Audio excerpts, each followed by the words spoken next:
Next, we have the cash flow statement. This one I'm going to be a bit quick since we already have 3 cash flows in the other questions. Yes, so just like the other questions, for the cash flow statement, the first thing to appear is our profit before tax. And in our case, the profit before tax in this question, profit before taxation was 15,000. It's 15,000. And these are operating activities,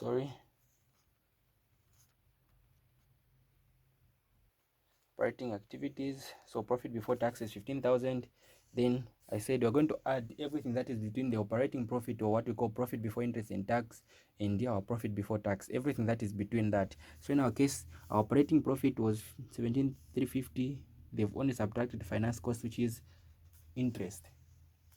So we're going to bring everything that is between the profit before interest and tax and the profit before tax. So in our case, what is between, there's only finance cost, which is interest. We're going to bring it back. It was 730. Since interest was subtracted, we're going to add it. If it was added, we're going to subtract it, because we have different types of interest. There's interest received and the interest paid. So this kind of interest is the interest that we pay on a loan. Okay, so next we need the depreciation, and also if there's any loss or profit on the items which were sold. So in our case, for depreciation, the depreciation things have been dealt with here, where we have the balance brought down, as well as the depreciation of the asset which was disposed. Okay, so according to this work, what we can say, there's a depreciation of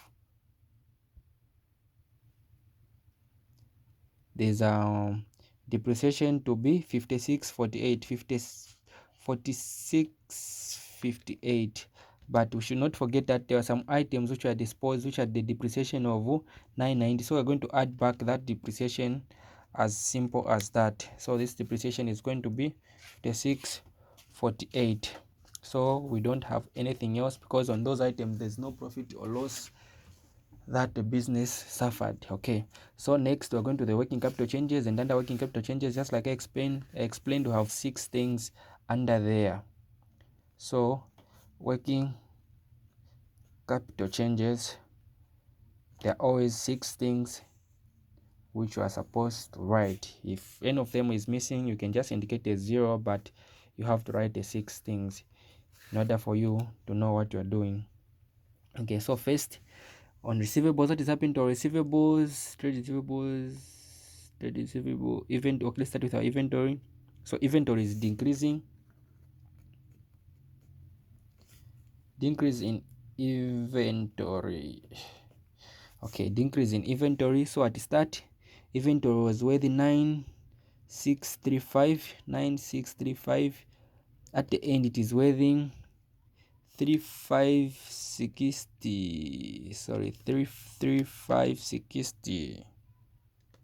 So this is 6075. Since inventory is decreasing, which means inventory is still goods that are available for sale. So if the goods were a lot at start, then at the end the goods have reduced, which means we have sold and cash has come in the business. So we have 675. So since cash has come, it is cash inflow, which will be indicated without brackets. Next, receivables. What is happening to our receivables? Receivables at start were 4, at the end they are 6, so there's an increase. So increase in receivables.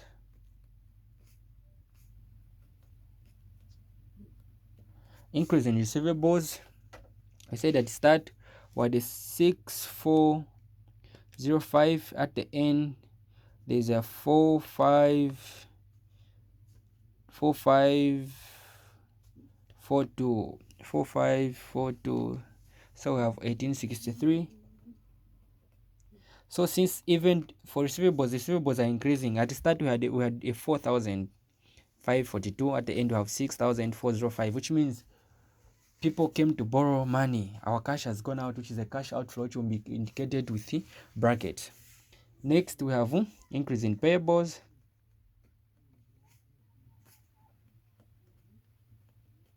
At start, our payables were worth payables were worthy 42. Payables are here 4264.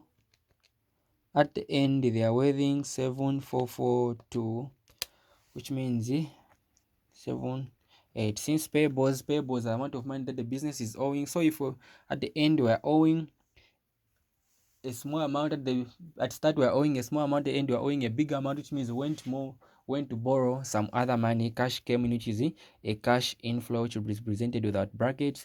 Then next we have tax paid. Under tax paid, just like I explained, you're going to draw a simple T account. Your opening balance brought down, which is opening balance. This is our tax. So balance brought down for tax, which is the opening year, we have 2760. At the end we have 3020. Balance carried down. Then during the year there's a tax of 4350 which was incurred. 4350 which was incurred. So when we add the 2760 plus 4350, we have 7110, even this side 7110. When we subtract the 3020, we're going to have the tax of 4090. So if at start we are owing tax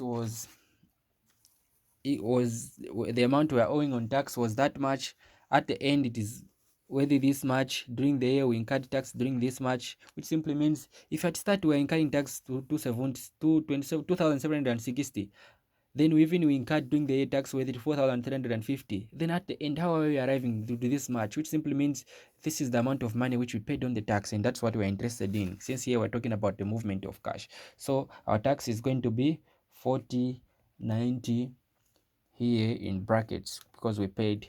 Then interest as well, we're going to do the same things. Interest paid, you're going to draw a simple T account as well. This is for interest. So this is for interest. Okay, so interest paid, the opening balance on interest payable, the opening balance is 100 and the closing balance is 120. The interest what was paid during the year was finance cost, which is 730. So if we add this, is going to be, I think, 830. So 830 minus 120,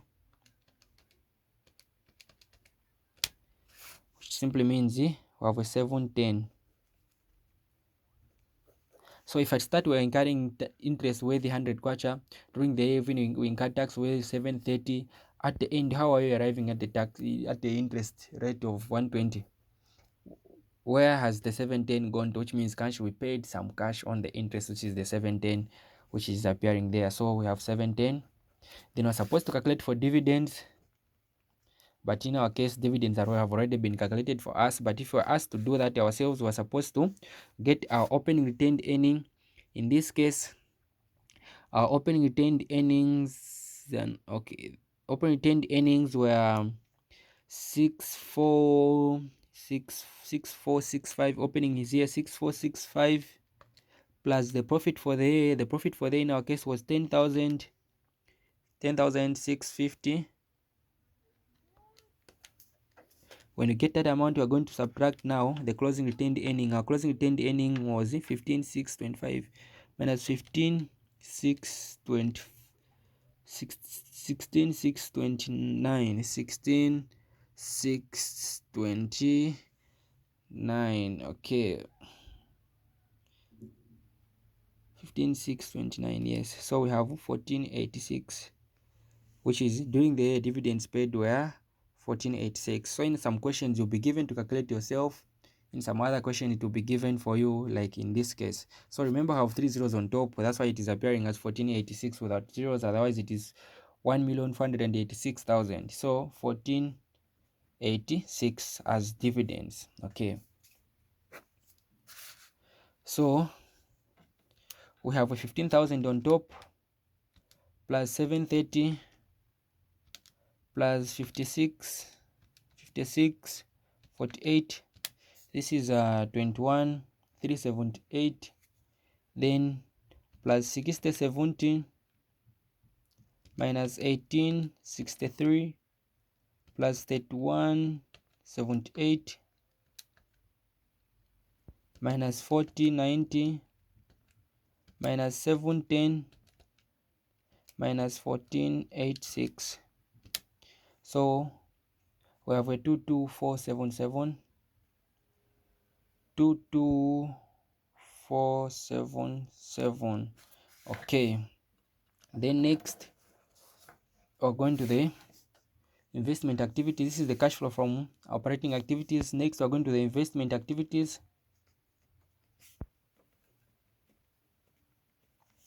Under investment activities, we're talking about the purchases of non-current assets, and this also proceeds if there's any non-current asset which you sold. So in our case, we're going to start with purchases of non-current assets.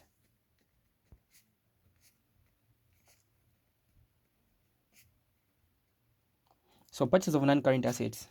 So we are saying the cost, the last cost, the final cost is 54,594. Let's not forget that there were some items which were sold. These items were worthy 2964. Disposal 296 plus 2964. This is giving us a 57558. So from this amount, we're going to subtract the opening, which is the opening, which was 26,754.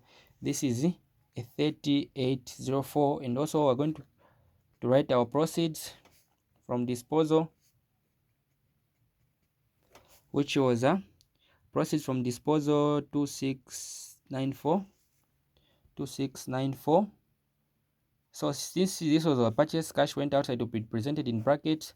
So we have that amount minus 2694. This is giving us a 28110. Okay, so 2694 minus 3804, 28110. Okay, which is a negative, so represented by a bracket. Next, we are going to the financing activities. Under financing activities, we are talking about financed by party, which we do with the equity and also as well as long-term loan if it's there. So we're going to start with our ordinary share. Ordinary share, our ordinary share, we have 16,000, 15,000, which is going to be 1,000. The difference, 16,000 minus 15,000, that's 1,000. And also share premium account. Share premium account was 3365 minus 2496. This is 869. And also loan itself, our loan, there's 8,000 minus 10,000. Our loan, there's 10,300.